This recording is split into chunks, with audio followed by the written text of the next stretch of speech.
In the spring of 1942, the small coastal town of Pascagoula, Mississippi, was a peaceful community where neighbors knew one another and crime was relatively uncommon. Then something bizarre began happening.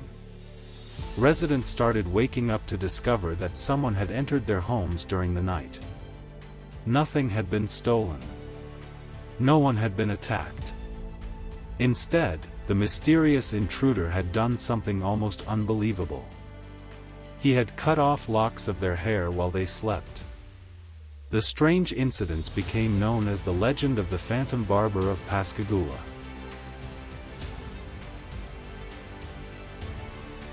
The first victims were two young sisters. One morning, they awoke to find large sections of their hair missing. Their family searched the house, assuming it had been some sort of prank. But there were no obvious signs of forced entry. Soon afterward, other residents reported similar experiences. Men, women, and children all claimed to have awakened with patches of hair mysteriously cut away during the night. Fear spread rapidly through the town.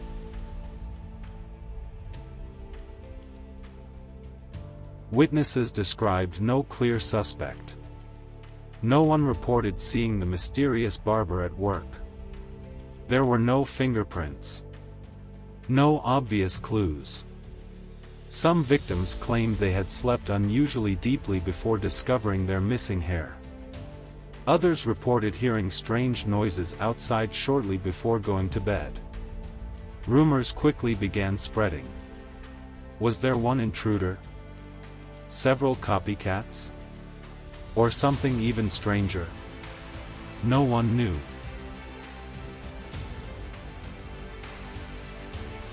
As more reports emerged, residents became terrified. Families locked doors and windows. Some people stayed awake all night guarding their homes. Others armed themselves, expecting to confront the mysterious visitor. Local newspapers eagerly reported every new incident, turning the Phantom Barber into a national curiosity. The stranger had become one of America's most unusual criminals. Police launched an investigation and interviewed victims across Pascagoula. They searched neighborhoods at night, increased patrols, and encouraged residents to report suspicious activity. But the investigation produced few solid leads. The mysterious haircutting continued. Then, in June 1942, authorities arrested a local chemist named William Dolan. Investigators believed he might have been responsible after he was accused of making threatening remarks.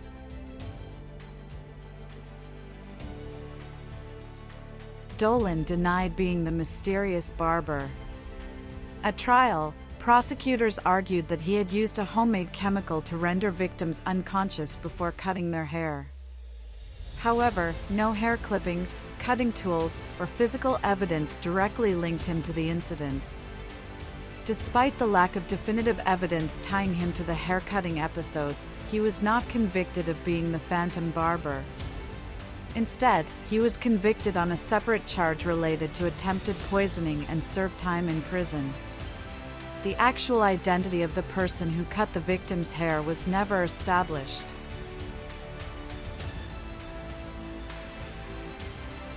Over the years, numerous explanations have been proposed. Some believe there really was a single nighttime intruder. Others think public fear led to exaggerated or mistaken reports after the first incidents. Psychologists have pointed to the possibility of mass hysteria, in which fear spreads through a community and influences how people interpret unusual events. Another theory suggests that several unrelated pranksters may have been responsible. No explanation accounts for every report.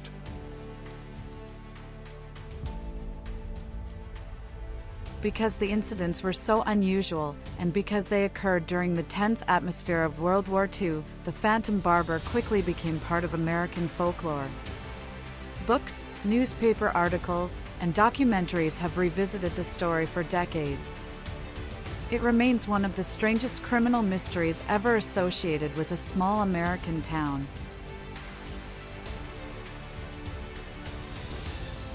One reason the case endures is the difficulty of separating confirmed facts from later embellishments. Some newspaper stories from the time were sensationalized. Witness accounts sometimes conflicted. As years passed, the legend grew larger than the investigation itself. What remains certain is that multiple residents reported waking to find their hair mysteriously cut, creating widespread fear throughout Pascagoula in 1942.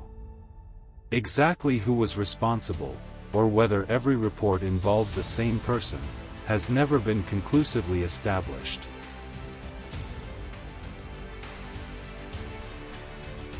Then, almost as suddenly as the incidents began, they stopped. No dramatic arrest. No confession. No explanation. The mysterious nighttime visitor simply disappeared, leaving behind frightened families, locks of missing hair, and one of the most bizarre unsolved mysteries in American history.